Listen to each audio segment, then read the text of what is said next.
দর্শক সরাসরি যুক্ত হয়েছি সিএমএম কোর্ট থেকে। আমরা দেখছি মাত্রই কিন্তু রায় হয়েছে জাসদ সভাপতি হাসানুল হক ইনু এবং আওয়ামী লীগের আরেক নেতা রাশেদ খান মেনন।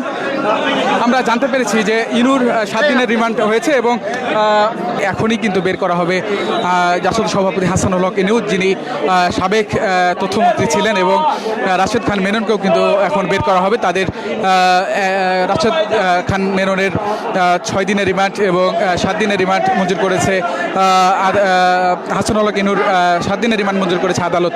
আমরা যুক্ত রয়েছি সিএমএম কোর্ট থেকে এবং আমরা দেখানোর চেষ্টা করছি একটা উত্তপ্ত অবস্থা আসলে বিরাজ করছে এই সিএমএম কোর্টকে ঘিরে।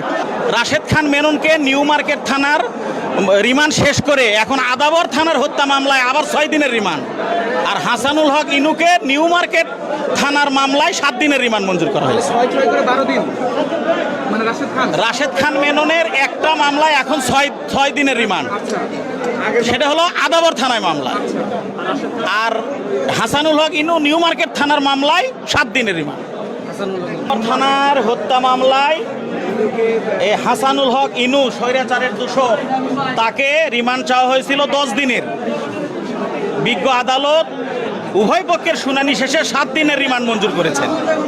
আর রাশেদ খান মেননকে আদাবর থানার একটি হত্যা মামলায় প্রসিকিউশন থেকে 10 দিনের রিমান্ড চাওয়া হয়েছিল। বিজ্ঞ আদালত উভয় পক্ষের শুনানি অন্তে 6 দিনের রিমান্ড মঞ্জুর করেছে।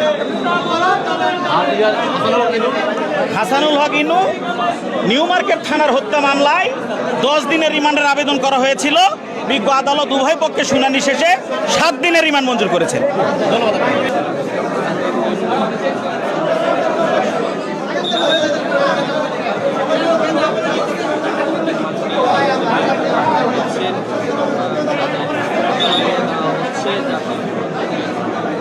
পিছনে আসেন ভাই,